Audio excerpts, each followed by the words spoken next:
good afternoon, everybody. Thank you very much for joining us on this wonderful Sunday afternoon, and happy Father's Day to everyone out there. We thought it was a fitting day to have such a showcase of our stallions, given they're the fathers-to-be for the coming season. Now, in the industry, it's all about relationships and partnerships, and we're very fortunate to have quite a number of our partners here today. I'd like to officially welcome Dr. Peter Huntington from Kentucky Equine Research. So if anyone has any nutrition questions, feel free to tackle Peter over at the Barrastock stand. I'd also like to welcome Cam Bray from New Zealand Bloodstock. He's come over, so hopefully we've turned the weather on for you, Cam, so thank you.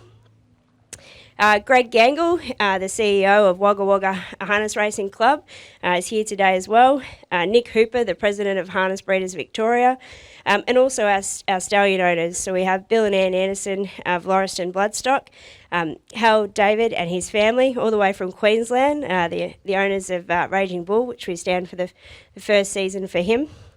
And of course, Paul and Mary Kenny of Woodland Stud in New Zealand, along with Stacey White, have made the trip over from New Zealand as well to see. It's the first time that they've seen lather up in the flesh, courtesy of COVID the last couple of years.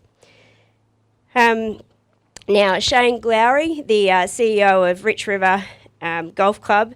He's also the president of Echuca Harness Racing Club. Here's an apology today due to Father's Day commitments, but we would like to thank him immensely for all the support he's given us and the lucky door prizes that we have here today.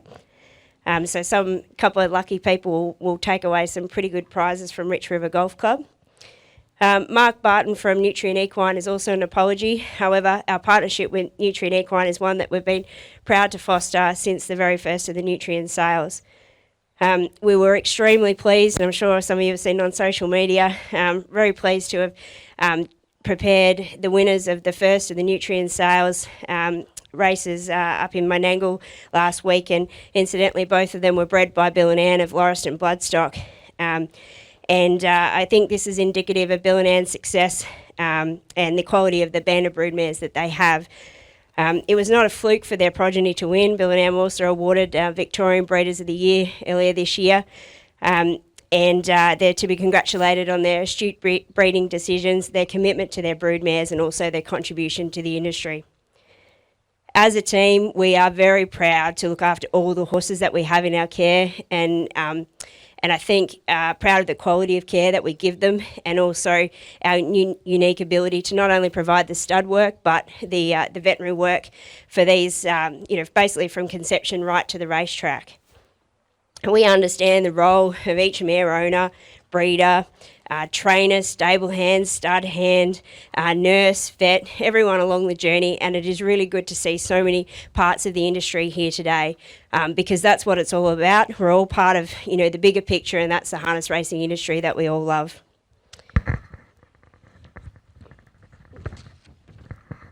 Hopefully today you've all received a show bag as you've come in. There's lots of bits of information and goodies in there, as well as a raffle ticket for some of the lucky door prizes that we have. But I just want to bring your attention to one thing, which is our Llowalong Farm Stallion bonus. For those of you unaware, if you breed to one of Poster Boy, Yankee Rockstar, Raging Bull, Lather Up, or Pastor Stephen this year, then you will be eligible, or the progeny of that will be eligible for the Llowalong Farm bonus, which is worth up to $400,000. So if you are the owner of that foal and it comes out and wins its Vic Bred final in 2026, then Llowalong Farms will pay you $100,000 bonus on top of your Vic Bred earnings. So there's some information on that in your show bags, but if you have any questions, feel free to ask us. Your eligibility, you don't have to pay anything. There's no sustaining fees, no foal nomination. You just literally have to breed to one of those 5 stallions this season. After the yearlings have paraded today, we'll also bring out some of the yearlings just to showcase some of the progeny. For some of the size, this is their eldest progeny are just coming up yearlings now, so you'll get to have a little bit of a sneak peek at some of the products that are going through the sales next year.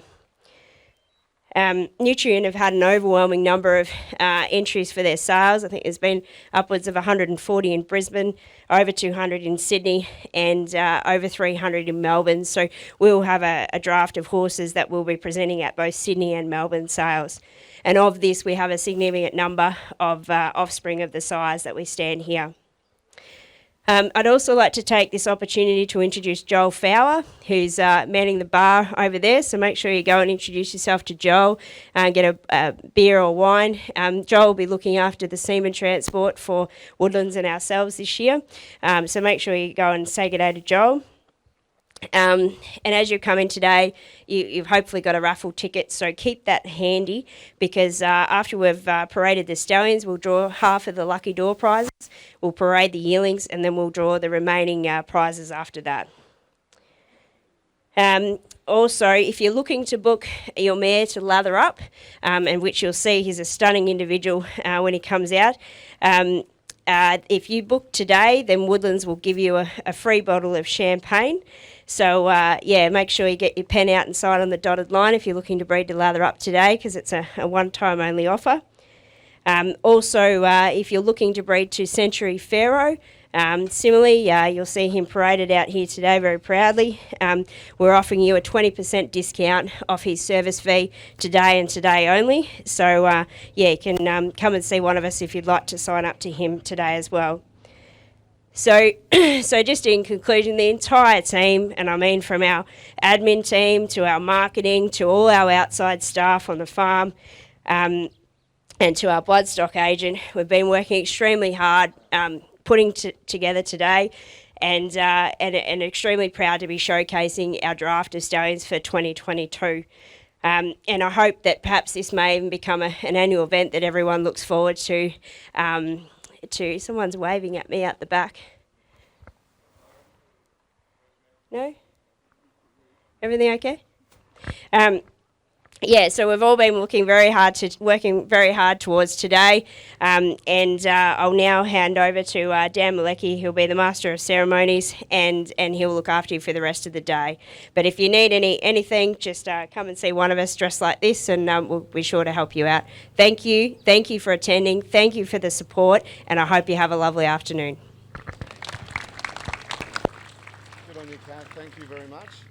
And welcome everyone. Thank you, Kath. Everyone looks pretty comfortable, have been for a while. I noticed a few of the Sauv Blancs were popped a little while ago, and there's smiles all around. 9 stallions are going to parade, and the first of which is about to come out now. Renee and Anouk, who integral part of Llowalong, are taking turns in the stallions coming out. And Mark Hughes is going to join us from Woodland Stud. We're going to start off with a bit of royalty here, because this is one of the most famous stallions in harness racing in both hemispheres, and this is American Ideal. We were having a chat before, Mark, about this fellow and prize money of progeny earned, and they're staggering figures, and they're figures that I think they need to be highlighted, because people outside of harness racing and people in harness racing just find it difficult to grasp the amount of prize money he's created with his progeny. Thank you for joining us today, and good afternoon. Thanks, Dan. Pleasure to be here, and congratulations to Kath and her vision for today. Pre-COVID, this idea was conceived, and she's pulled it off, her and her team. So, congratulations to her. Yeah, look, and I suppose part of the vision stems from when he arrived here about 4 years ago. We could see something in Kath and her crew at that stage that was leading down this path. So hats off to her. But more importantly, I guess from our point of view about him in this current moment, over $171 million in progeny earnings for this boy in USA, Canada, New Zealand and Australia. He's 20 years old. Have a good look at that 20-year-old. I'd love to be in that shape, in the twilight of my career and life. Dominant sire in New York and in North America. Third on the all-age pacing stallions in North America again this year, behind Better's Delight in Sun Beach somewhere. If there's a Mount Rushmore of stallions in harness racing,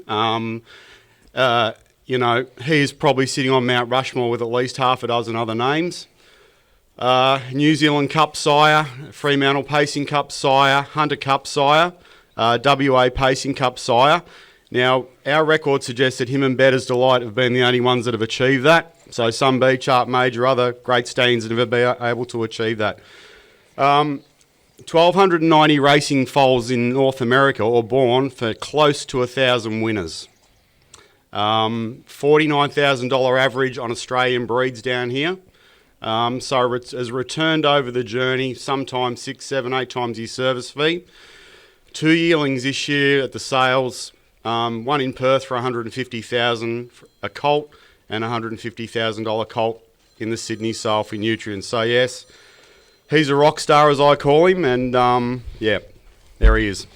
Pretty special to have him parade, and fittingly he parades first. We mentioned the progeny earnings, but also going through, you mentioned the Mountain Rushmore, and he's got a few strings to his bow, and now at his age, the value in him as a broodmare sire as well. Yeah, look, he is quite easily going to be a very, very highly sought after broodmare sire. Victorian Derby winner Act Now is out of an American Ideal mare, and as time marches on, you know, there's a lot of his daughters in the system as a broodmare sire. So he's a stallion that leaves both colts and fillies and has done over the journey. And one thing about him as well, he's just a beautiful, beautiful animal, nice and easy and relaxed and laid back. And, you know, him being in Australia has probably rejuvenated him a little bit as well as a sire. Where's he got to get to? You mentioned he's 20 years of age now. What's the optimum time? And, you know, from Woodland's perspective, where is his end as far as serving? Does he slow down a little bit? Is there something for potential breeders to be aware of? Is there only a short period of time? Or where would you like to see him end up? At what age would you like to see him serving till? Look, I think for him, and the reality is he will tell us.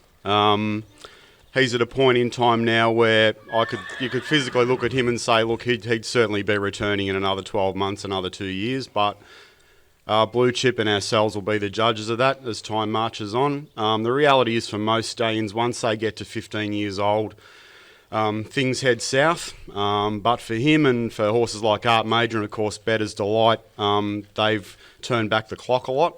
And he's one of those horses. So, look, he will let us know. I think we would love for him to live out his days in the Southern Hemisphere, purely from a temperate climate point of view and that, you know, the environment he needs to retire in, because he leaves here in the summer, he leaves here in February, say, next year as a rule. He goes straight back into a New York winter. So it's chalk and cheese. So perhaps once he's hangs up his queue, it'd be great to have him down here somewhere. Well, he's got a very valuable queue, there's no doubt about that. And it's great to have him out here today. American Ideal, ladies and gentlemen. First part of the royalty in the 9 stallions that parade. Thanks, Mark, and we'll be back to chat to you with Lather Up in just a short while. Thanks, Dan. American Ideal is led out by Renee, and Renee will be swapping leads over. I'm sure they're separate leads anyway, but Anouk will be coming out next with Mel Mara. So John Coffey, the most astute and knowledgeable harness racing breeding buff that I know. He's my go-to man, and I'm sure, or any of the Coffeys, Brett and John, and I'm sure I'm not alone in that. Thanks for joining us. You got some wonderful stallions you're going to have a chat to us about. Yeah, it's a great day, Dan. Thanks for the intro. Happy Father's Day to everyone. And as Kath mentioned earlier, happy Father's Day to all these guys out here. They're all fathers, except for one, Century Pharaoh, who's just started his stud career in Canada, so we can't call him a father yet. But Pharaohs are known for starting dynasties, aren't they? So it's about to happen today. Yep. And happy Father's Day to you too. You've been a prolific sire. Not as good as John McCarthy. No one can beat him. The first horse that you're going to have a chat to us about is Mel Mara, and for a lot of these people too, and myself included, the good mix of there's colonial stallions and obviously the shuttle stallions, but for a lot, I haven't seen many of them in the flesh before. Maybe the colonial ones, obviously, the Soho Tribecas and Poster Boy and Yankee Rock Stars. So it's great to see up close and get a little bit more personal with these names that we see in the race book and in the Breeder's Guide every single day. And this is Mel Mara. Anouk is leading out Mel Mara, and I don't think anyone's going to be disappointed in the presentation of any of the horses today. I know they all look fabulous, and he in particular does as well. Yeah, he does. He's a favourite of all the staff here because he's such a lovely, kind animal. He's a hell of an impressive individual, as everyone can see there, walking up and down now. He's a 147 horse. He's one of the fastest horses in the world. Not many run 147. He won over $1 million. He won 26 races over a 7-season career, so he had two good things going for him. One was he was very, very sound to race over 7 seasons, and of course with a 147 record, he was very, very fast. In fact, he's got, on 6 separate occasions, he ran sub-26 second quarters, so that is low flying, including his very first, his very third start in a race as a 2-year-old. He thundered home in 25 seconds flat to win the race, obviously. So he showed that high speed right from day one. Went 47 and 2 on a 5/8 track and 150.1 on a half track. So he certainly had the high speed that he did, Mel Mara. He's an impressive individual. Often you don't see tails almost touch the ground, but look so impressive in a mane like that. He was looking as if he's destined to be a stallion. I think he knows he's much appreciated, and he's pretty good at what he does. He's liking what you're saying about him, Dan. He's having a good look around listening to that. But it's when you look at his pedigree, it's sort of, you can see where that speed has come from. His sire, Liz Mara, I remember seeing him race up in Canada, I think, or North America on a couple of occasions, and he was one of those horses who could turn into the home straight running dead set last and then win the race. He had that real blistering speed. Of course, Liz Mara is by Cam Best, who was the fastest horse ever in history when he retired. In fact, not only after he retired, I think he went 46 and 1 way back in the 90s. It wasn't until Always Be Mickey went 46 about 3 years ago that actually bettered that time. So he was one of the fastest. And he's out of a Matt Scooter mare. And Matt Scooter was also the fastest horse in the world when he retired, like in a race. So he's got speed to burn. And his third dam is a full sister to No Nukes. And he was one of the fastest horses in the history of the breed. He wasn't the best mannered horse, but he was certainly one of the fastest. So you can understand where the speed came from when you look at the pedigree of Mel. Yeah. I noted about that. Tell us, what are the mares that should be bred? We've seen, the success. We've talked about the breeding. Whether you have been interested previously or not, what are the sort of mares that we should be sending to Mel Mara? Well, he's a Campbell line out of a Matt Scooter mare, as we mentioned. So just absolutely perfect for all the Arts Place line mares by the Arts Place Stallions in Australia, and there's so many of those. Of course, Art Major, Grin for Me to Ear, Sports Rider, Dream Aways. There's a whole number of Modern Art mares. There's a whole range of those. They would be perfect. And of course, also all the Western Hanover, Western Ideal line mares. There's a swag of them in Australia now. By sons of Badland, sons of Western Hanover, or sons of or grandsons of a Western Ideal. So all those sort of mares would be just ideal for this horse, who's a Campbell line out of a Matt Scooter mare. Yep. And Anouk has got the touch, haven't you? He's looking like he's loving life. Yeah, I remember reading when he first came here some quotes from Tony Alagna, who's one of the leading trainers in North America, based in New Jersey, and he said Mel Mara was one of those horses. He said he just loved to get out of bed every morning to go to the stable to start working with Mel, because he was such a delightful, kind horse with a good lovely temperament and lots of personality. He said he was one of those horses you just couldn't wait to get in the barn to see Mel Mara's face. Thank you, Anouk. And thank you, Mel Mara. So we've had a look at American Ideal and also at Mel Mara, and Renee will be coming out in just a moment. Soho Tribeca, I should say, is the next horse that we're going to have a look at. Paul Campbell's out here today with me, so he'll be popping up throughout the course of the afternoon. He might have a few guests that we can have a chat to, or he's pretty good at telling jokes, and he told me recently, or so Grant says, he's really good at singing and dancing, isn't he, Grant? So we might to see. I can hear you, Dan. Thank you very much. He can put a show on for us. There'll be no dancing, there'll be no singing, but we have got a lot of people here, and we must say Greg Engle's here, so anyone wanting to know about these North American horses, he's only been over here for the last couple of years, so make sure you use Greg's knowledge after the Stallion Parade and after the yearling, so we've got a little bit going on. But I'll cross back to you guys because we've got Soho Tribeca about to enter. Indeed, for a lot of us here, we've been up close and personal with Soho Tribeca and know his deeds on the racetrack in Australia, and he was a formidable standardbred. He certainly was, Dan. He raced in an era when he got up into that free-for-all company. He was racing horses of the quality of Lazarus, Lenny the Shark, Tiger Tara, Chicago Bull, and a few others to go with it. They were serious horses. And this guy, like on his breeding and on his race performance, you won't find any better bred horse anywhere in the world. He's by American Ideal. We've already seen American Ideal out here, and what a fantastic sire over the years he's been. And of course, this guy's out of a Art Major mare, so you just cannot get any better breeding anywhere in the world than that. The mare herself, not only is she an Art Major mare, but she's probably she is definitely the best brood mare that's set foot in Australia this century, in this 21st century. She's got 7 foals now. All of them have won. They've won close on just under 2.5 million between them. So apart from Tribeca and what's that little mare, Carla, out of Pixel Perfect? I've got Carla's Pixel, 149. Thanks whoever yelled that out to refresh my memory. And a heap of others. I mean, Rob Watson's just hit the jackpot with this mare. He bought the mare for 20 grand down at the Tasmanian Sales.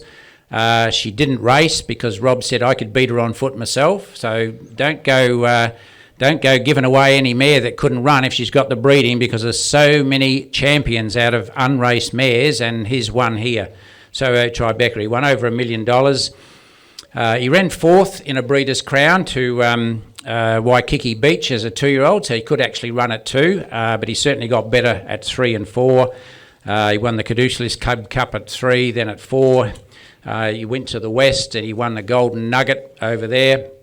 The Kim Prentice, he ran 2nd in the Fremantle Cup as a 4-year-old. Then he came back to Victoria. He shuttled a lot, and he's such a cool dude of a horse. I remember Mike Stanley said he took him up to the Miracle Mile in Sydney with 2 fillies in the float with him. And you can see there now he's such a cool, relaxed, very cool dude horse, and that sort of helped him with all that travelling he did, because he went back and forth between Victoria and WA. He came back and won the Vicbred final as a 4-year-old. Then he went back to Perth. He won 2 heats of the Inter Dominion over there. He beat Lazarus in one of them. He beat Lazarus twice actually in his career. He won the Pacing Cup in Perth that year. Then he came back to Melbourne about a week later. He ran 2nd in the Hunter Cup to Lazarus and pushed Lazarus to a track record that day. And I remember listening to your call, Dan, and you certainly were very impressed with Soho Tribeca that day when he ran Lazarus to about half length.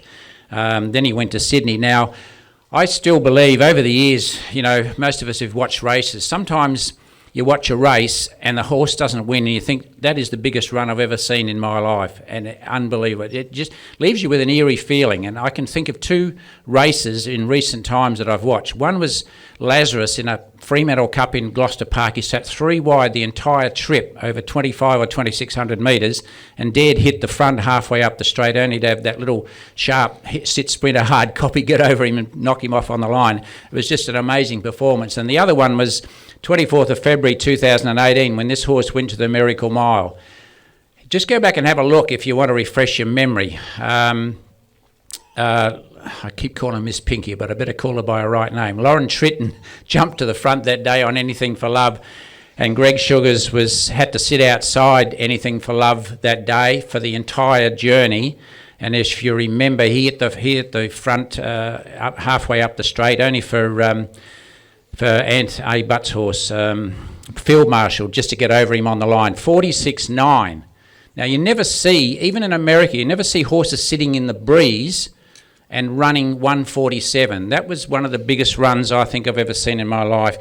And in fact, that day he went through the 3/4 in 119.8, which is exactly what Mickey did when he ran his 146 in America. When Latherup, when he's 46, he went through the 3/4 in 19.2. And when Bulldog Hanover, when he set his world record about a month ago, he went through the 3/4 in 120.6. So That was a world class run. There's no doubt. And to sit in the breeze and do that, I don't. It's hard to think of a better run of a horse anywhere.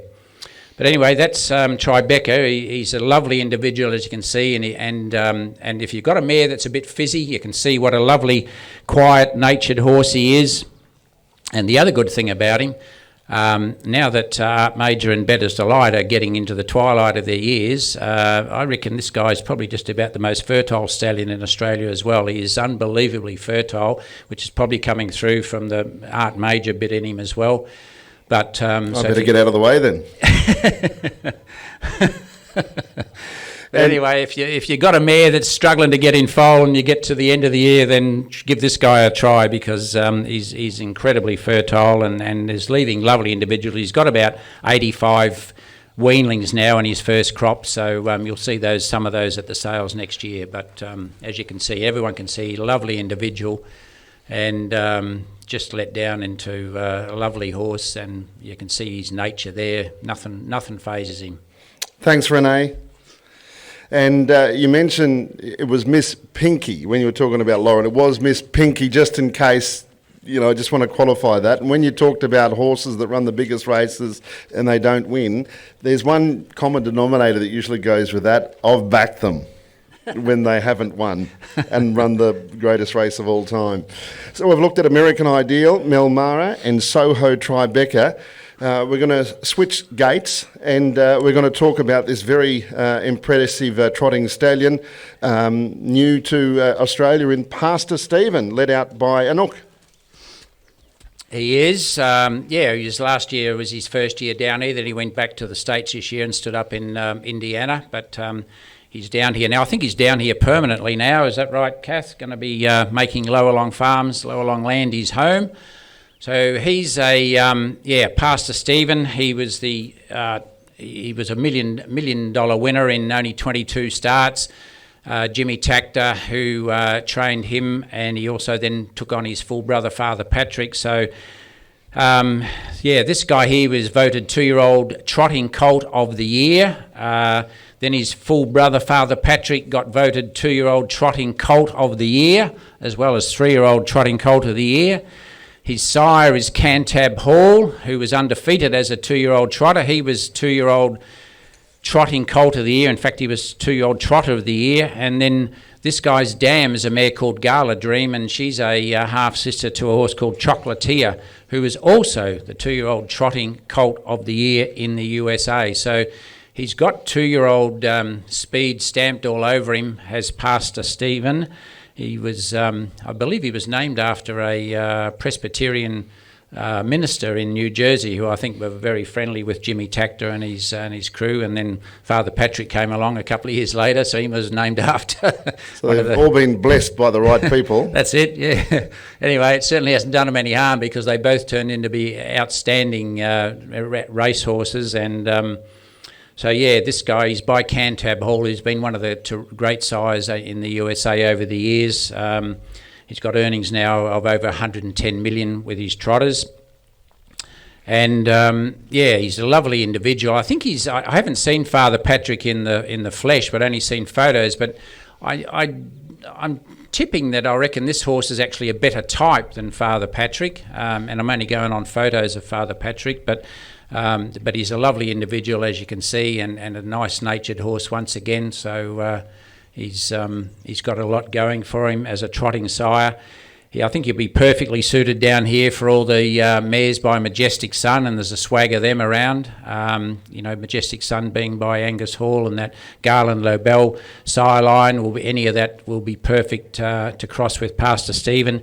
And in the USA, Father Patrick himself has done exceptionally well over all the muscle Yankee line mares, all that breed. So we've got plenty of those out here in Australia too, which should well suit being bred to Pastor Stephen. And of course, as Kath mentioned earlier, if you breed one and it's good enough to win a Vic Bred final, you get $100,000 on top of what HRV are going to pay you. That's right, the Llowalong farm breeding bonus to win the Vic Bred in 2026. Obviously, breeding this year, foaling next year. It'll come up quicker than you think, and an extra $100,000 comes in, and you'll think about that service fee as a donation if you're able to get that big prize down the track to Pastor Stephen, who's the lone wolf as far as the Square Gators on the very impressive lineup that we've got here today. Yeah, that's right. I mean, it's there's not as many trotting mares in Victoria or Australia, for that matter, as pacing ones, obviously, and there's a lot of trotting stallions available, many of which are available via frozen semen, so there's a massive choice for anyone breeding trotters. But this guy's here in the flesh. You're going to get chilled semen, and he's nice and fertile as well, and just have a look at him. You know, you'd love to get a foal that looks a bit like him. How important, you've talked about the fertility on a couple of occasions there, and you know the frustrations that I guess breeders have had from different stages, and no doubt the frustrations are carried over if indeed that happens to the stud masters and the like. But when you're talking about a good fertility rate, where is that level? Where's that benchmark for you to have that confidence that, you know, the likelihood of getting in foal first time around is higher than some of the others?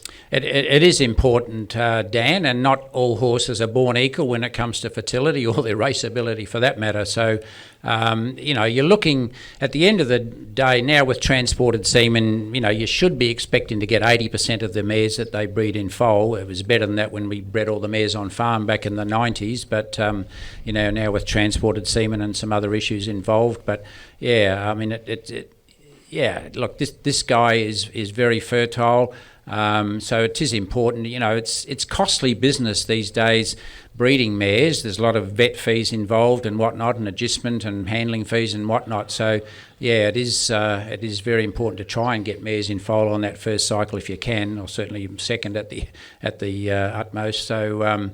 Yeah, but you know he's had a really good strike late last year with his with the fresh chilled semen. So yeah. Enjoying life in Australia then? Yeah, I'm sure he will. He spent he got reared in the USA in the snow. He spent several years in Scandinavia in Sweden. So I think he'll be. I don't know whether he's picked on yet that he's going to be living the rest of his life in Australia, but he'll be pretty happy about that, I think. Well, I can see where the fresh chilled comes from then, from the snow in Sweden. That's Pastor Stephen. Thank you very much, Enoch, with our resident trotting stallion in Pastor Stephen there. Almost halfway through the stallions. The next one, he's got a great name. It's a name of a famous movie, an Academy Award-winning actor, and Robert De Niro playing Jake LaMotta. Yep. If you like your boxing movies. But also, it's a name that's sort of regurgitated in a good way, because a lot of people here would remember the Knights training Raging Bull, a very, very good pacer who ended up winning a Kilmore Cup. So it's a famous name, but it's not the same Raging Bull. It's a very impressive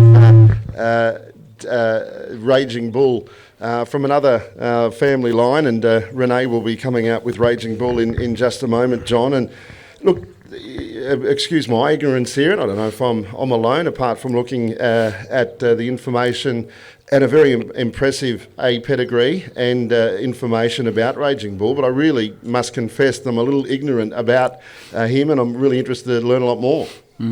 Well, you'll love him when you see him, when he gets here, for starters. But and thanks very much. His owner, Harold David, has come down from, as Kath mentioned, from Queensland today with his wife and family over there somewhere, wherever you are, Harold. There we go, front row. That's the way. But he was... I remember him following him as a 2-year-old when he started racing, or in fact even when he went through the yearling sales in Christchurch, because at the time, of course, Christian Cullen, his sire, was the King Dick of Australia and New Zealand, a wonderful horse, as we all know. What a great racehorse he was, and then a great sire. And this guy attracted my attention way back then because of the fact he was out of an Arts Place mare. And... you know, it wasn't, I don't know how many Arts Place mares Christian Cullen bred in his career, but I dare say this might have been the only one, this one's mother. So he was a hell of an impressive individual, Kel can perhaps tell you, what he was like as a yearling, but he made, I think, 85 or 90 grand, I think, was it, Hal, at the sales? Hello, Hal David, who owns Raging Bull. Thanks for joining us. I think it's your first time down here and to see your impressive stallion today. So thanks for joining us. Thanks for having him here at Llowalong. And tell us about how you acquired Raging Bull and even how he got his name. Well, thanks for inviting me, Dan. And first of all, thanks to Dr. Kath and her team for putting on such a wonderful day for the breeders today to show off all these wonderful stallions and putting up the $100,000 bonus, which is amazing. So Raging Bull, he was an $85,000 yearling. Crandell Giddy selected him from the sales. At the time, I was wanting to invest into a stallion, into a standard-bred horse.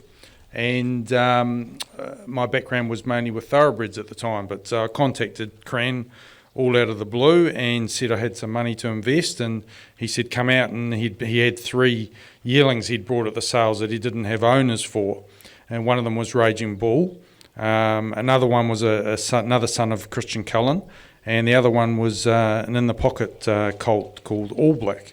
And but I was very taken by Raging Bull because, as you can see, he really looks like a thoroughbred. He's got a beautiful head, and of course, because he's out of the American mare San Sofia, so he's really got a blue blood pedigree. The name, well, I'm a boxing fan from that generation of boxing from around about the 1950s, and Jake LaMotta was quite a character, and I actually share the same birthday as Jake LaMotta. So that's sort of where the name came from. But the other choice, where he was actually nearly named Cinderella Man after James J. Braddock, which he fought in the Depression. But anyway, we got Raging Bull. So, yeah, that's where the name comes from. Well, very impressive there. Could have been Love Yous All after Jeff Fennick or any amount of other famous names, but I reckon that works well, the Raging Bull. And you're right, you talked about that sort of thoroughbred appearance, and it's something that we can't help at times referring to, but he does stand out. And when you think that you had a choice of 3, I presume you only took one. Yes. It's a difficult choice to make when you've got 3 there. You're almost certain to make the wrong decision, aren't you? But it didn't work out that way. No, well, that's right. He just was magnificent when I saw him. I just couldn't help but buy into him. So I originally bought a 50% share in him. I had 2 partners, and unfortunately he was injured after his second start prior to the Welcome Stakes. Did a suspensory ligament, so we never got to see the best of him. Won his first 2 starts as a 2-year-old by very big margins. Broke the track record at Rangiora at his second start. Not sure if that still stands today because they don't have that many 2-year-old races there, but at the time was during the earthquakes in Christchurch, so that's why they were racing at Rangiora. But a couple of the horses that he'd thrashed in those first 2 starts quinelled the Welcome Stakes. And unfortunately we never really got to see the best of him after that. Having 10 starts, ended up for 5 wins and 5 places. Ran into Smolder and Chris and me and Ideal Scott. They're the only 3 horses that beat him. But it was quite a shame to have a horse of that ability and not be able to race it. Yeah. Well, he might be able to produce the champions to come, and looking at him, I could just imagine him standing in the red corner there. He looks like he's ready to come out and throw a few uppercuts and hooks and get the game going, doesn't he? And I love it when certain named horses, and it gives you the opportunity, if you do breed, to name those horses, and it looks pretty exciting with what you could come up with if you do go to Raging Bull. Thanks for joining us today. He's a very impressive individual. I really enjoyed your story, and Hal, it's great to have you down here, and good luck ahead. You're in great hands here at Llowalong. Thanks very much, Dan, and thanks to the team, like I said, Dr. Kath for putting on this today. And Raging Bull just needs more foals on the ground. He's already a proven stallion. He's done a marvellous job from very small opportunity, very small crops, and we're just hoping that the Australian breeders will support him better than the Kiwis did. Thanks, mate. Thank you very much. Good luck. And John, just while you're there, tell us a little bit more about Raging Bull. He's also eligible for the Llowalong Vic Bred. Yeah, he is, and I mean the other thing about him that was so impressive was the fact that he's out of this Arts Place mare called San Sofia, and we're just seeing now so many of the emerging stallions. We've got Captain Treacherous, Always Be Mickey, and horses like this that are all out of Arts Place mares. I think any stallion out of an Arts Place mare now from here on in as we go forward has got a huge chance of being success at stud. And that Arts Place mare, she went 52-6 herself in the US. She's a full sister to Galleria, was one of the great mares of the 1990s in the US, won over 1.8 million. And he just, I don't believe he really got patronised as much as he should. Crandell Getty, who trained him, had a big opinion on me. He had Chris and me at the same time as 2-year-olds. He said there was nothing between them as 2-year-olds until this horse, did a suspensory in his ankle apparently, which Hal alluded to. But we know what Chris and me did. He's finished up winning 2.7 million. So God knows what this horse might have done as well if he'd stayed sound. But he hasn't really had huge support in New Zealand, but he did sire a horse called Wild West that won the Pacing Cup. He was very impressive. He had one start in Southland, won it by 12 lengths, got sold to Gary Hall, and he's now won close on $500,000, Wild West. And there's a horse that just popped up in Southland as well on the very same track at Winton, only on the 25th of August, only about 10 days ago, called Ruapunga Lad. And the people, the Kiwis, said that is the most impressive performance down in that part of the world since Wild West ran his debut. So I think he's a horse we're going to hear a lot about, Ruapunga Lad. Don't be surprised if he finishes up in Australia being sold here somewhere too, but one to watch out for. And that was having his very first start. He won by about 10 lengths, hard held, and he looks very impressive, another son of Raging Bull. Probably end up with Gary Hall again in the West by the sounds of it. He's ready to find another good one. Yeah. Paul Campbell? I was just going to say, we've got Grant Campbell. They trained bare knuckle as well. It was one of the progeny as well. So, Hal at least knows someone here. So, Grant's doing a great job pushing the buttons too. We must look after the brother. Don't worry about that. No, she was a good filly. She won over $100,000, our bare knuckle. Won a race memorial up at Harold Park, I think. Not Harold Park, that other track Showing up there. your age Menangle. I still refer to Melton as Moonee Valley sometimes. I did it as recent as yesterday. You just can't get it out of your system. Yeah, exactly, Dan. John, we might let you make way because we've got the going to have a changeover. We've just got a little bit of a time fill it. Jared Maloney, if you wouldn't mind jumping in here with Dan. Of course, Jared Maloney is tied up, John. We'll just get you out of the camera, but that's okay. With the Swan Hill Harness Racing Club. And you got your Stallion tender basically released yesterday, I believe. Yes, recently released. It'll be finalised about the 23rd of September on the Friday about 5 p.m. And we've got 9 fabulous stallions from a number of different studs.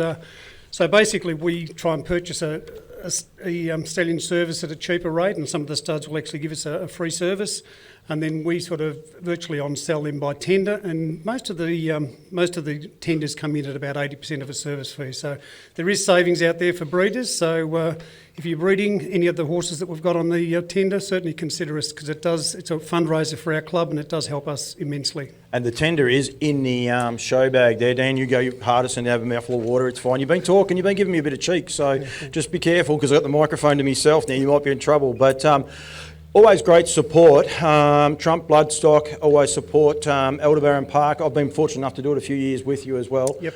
Alabar as well, but Woodlands. Woodlands have been terrific. Yeah, they always provide us with a couple. We've got What the Hill once again, which is a fantastic stallion for the trotters, and we've got Lather Up again. So thank you, Mark, for your contribution to us. Much appreciated. But and the Kennies as well are here. Don't worry, and Stace. You've got to remember to thank Stace as well. Don't worry about Mark. He's he'll be back up in a minute. We'll leave him. We won't worry too much. But also Llowalong Farms, and this is one reason I want to raise.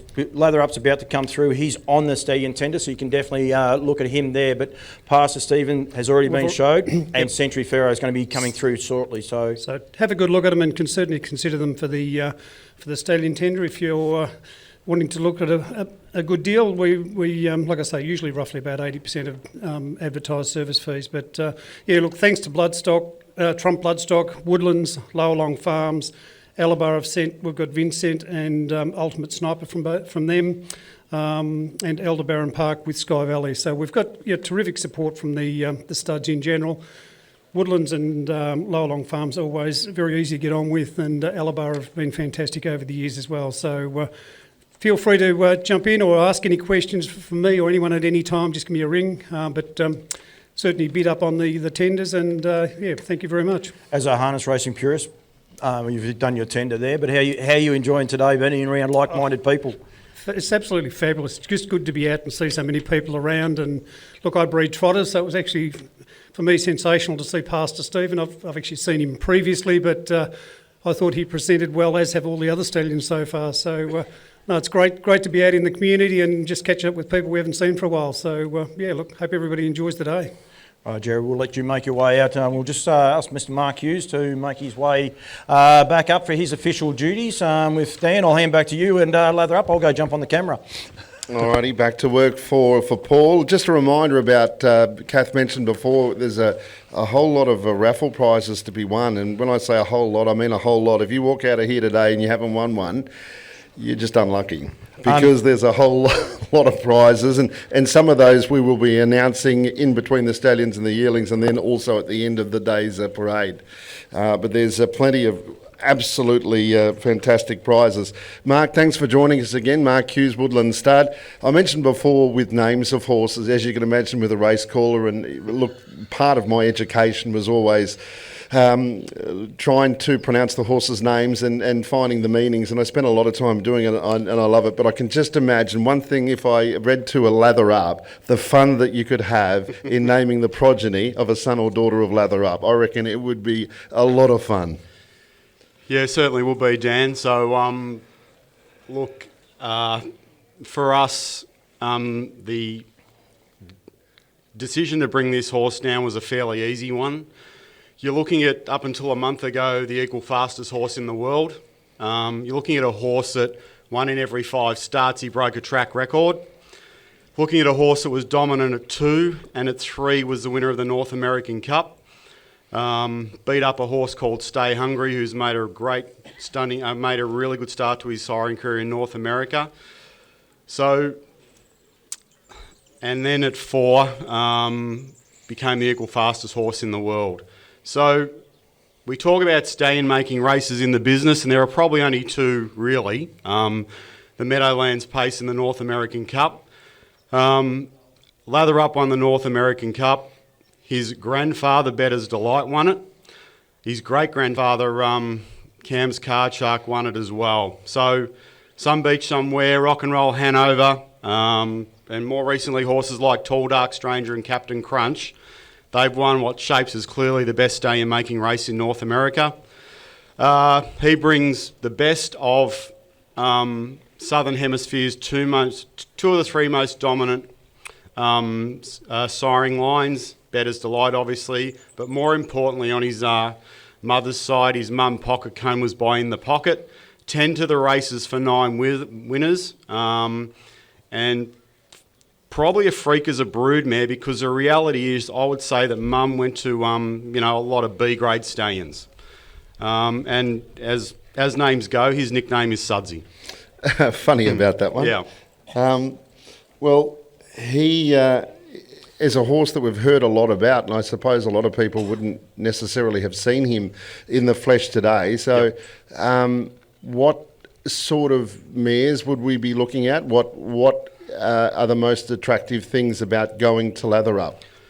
I think Lather Up brings just that element of, probably like John said before, a lot of Art's Place, Art Major, American Ideal. There's no reason you can't send a Better's Delight mare to him. It'd be a 3x2 cross. Some people, that closeness can still stand the test of time. A lot of great horses in North America have been bred back into their own family on those similar sort of terms. Western Terror, Some Beach Somewhere, any amount of branches can go to him. One thing I'll say about this horse as well, he's probably a little bit different. His father was a very good racehorse, and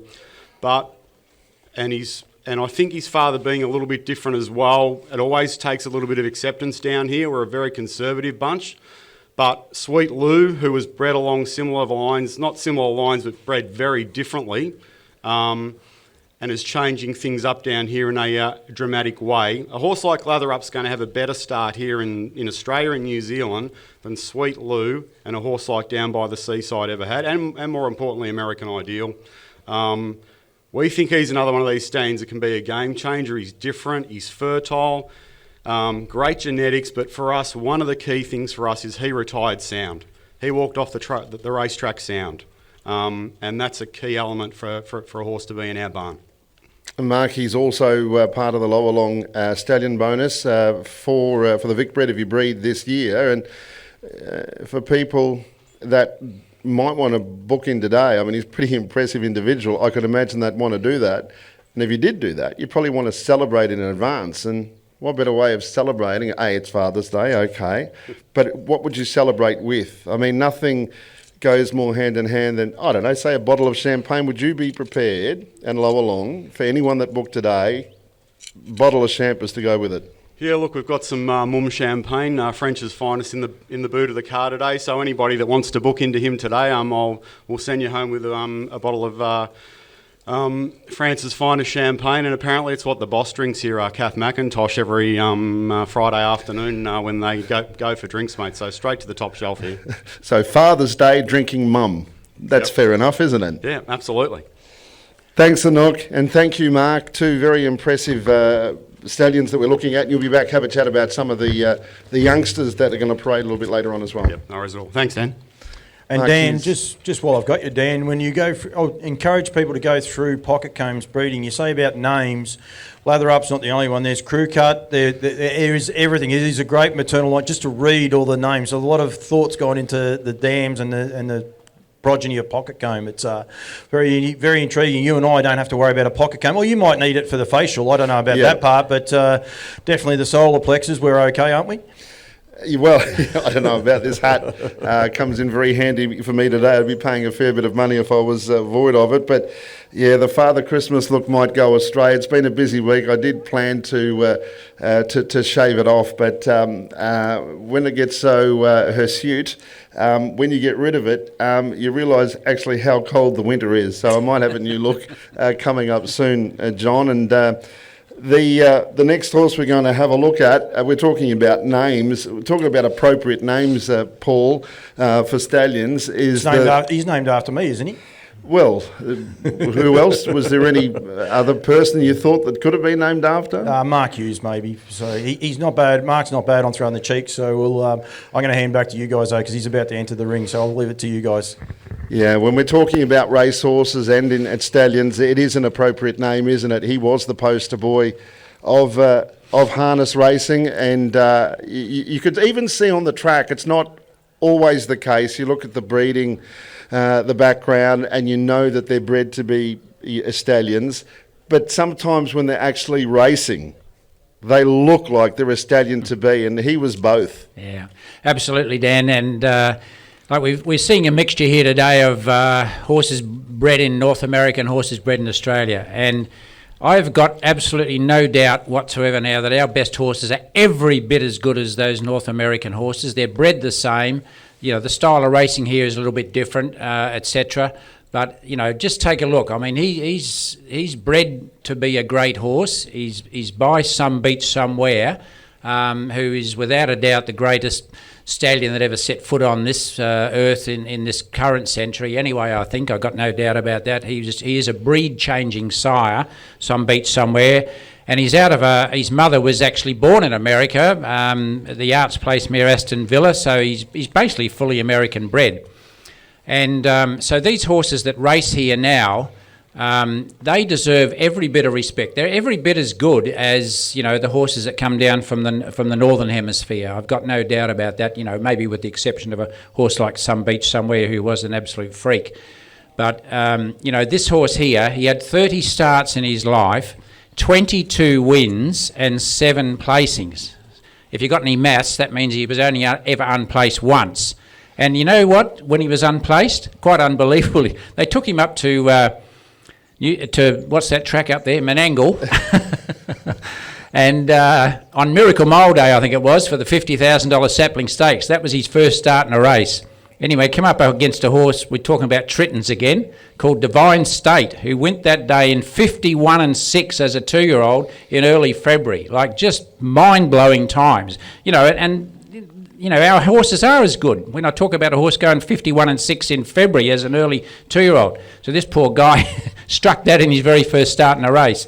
And that was the only time he was ever unplaced in his career. He raced in 12 group races. 9 of them were Group 1s. You saw him down in Victoria.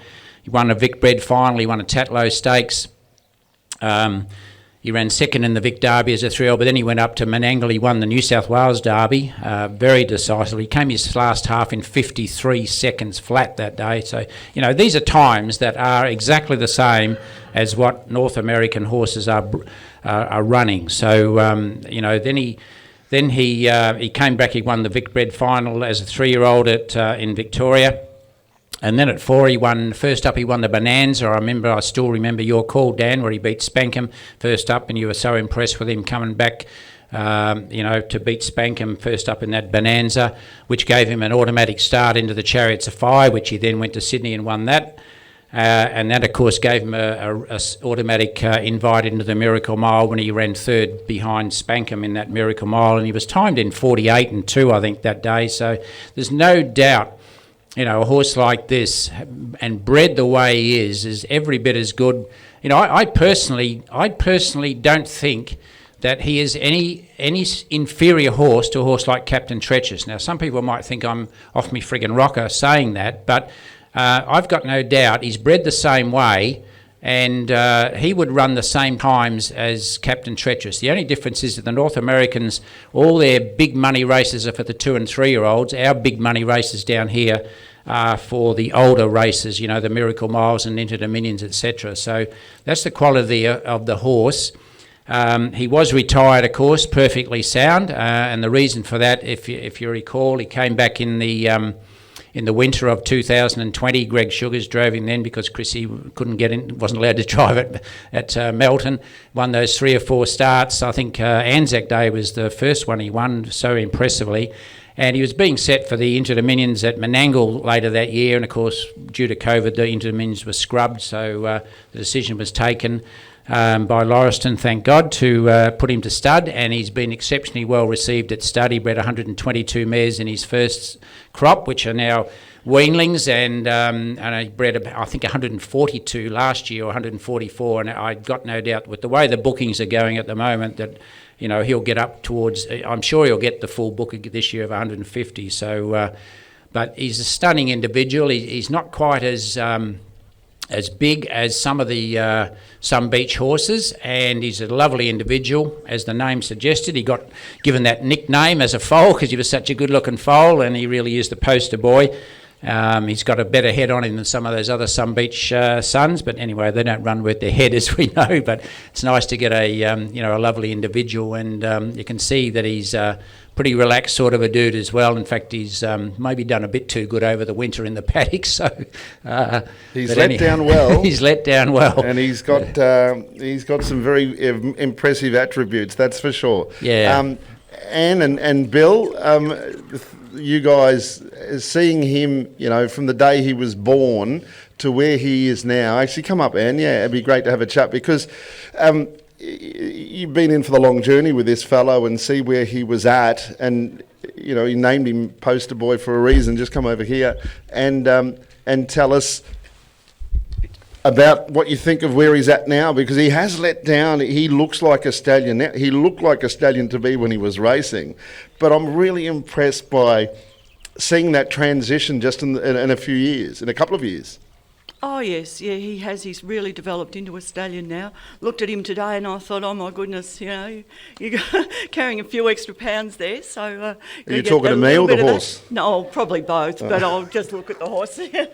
But yeah, so no, look, he's lovely. He's got a beautiful temperament. His mother's over there.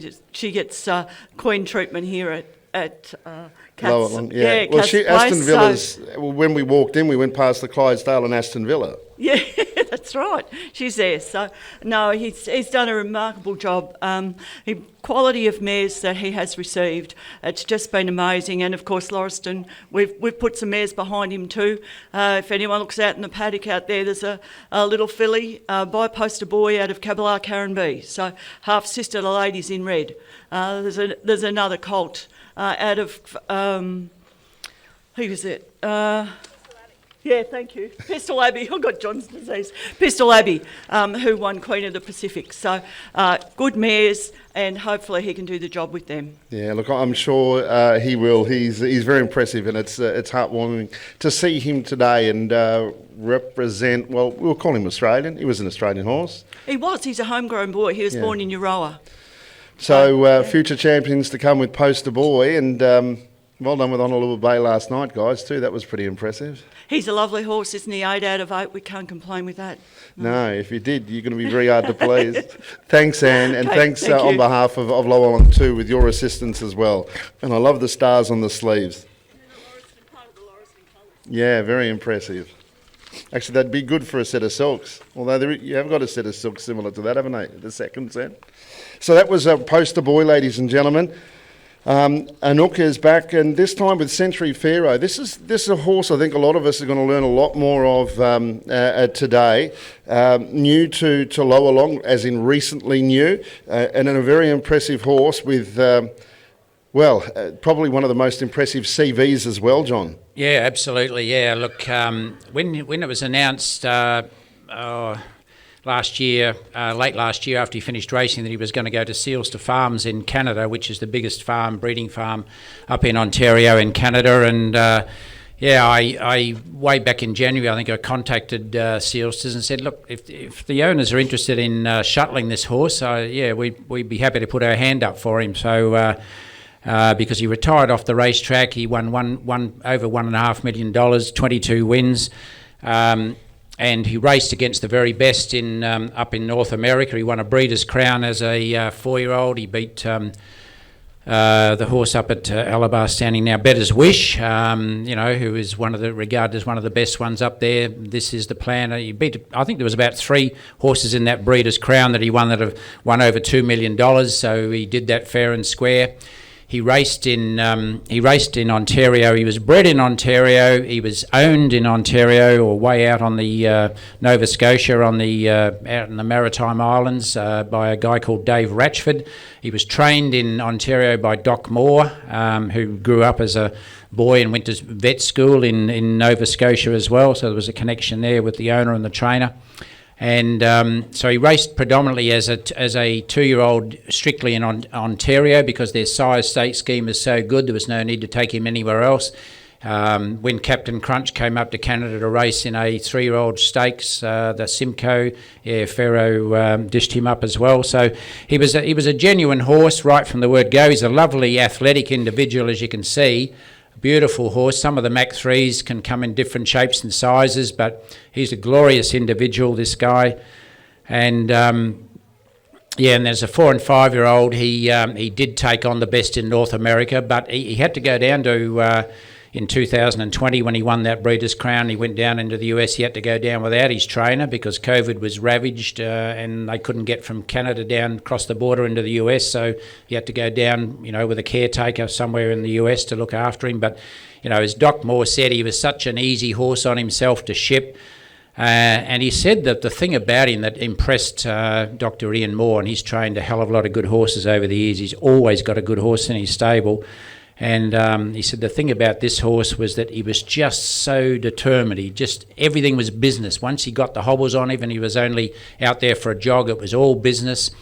He just gave his 110% every time he went out on the track. He said we'd have to have a broken leg not to get him out there on the track. He probably, if he had little niggles at times and whatever, it didn't bother him. He just wanted to get out there and compete. So he had that great attitude.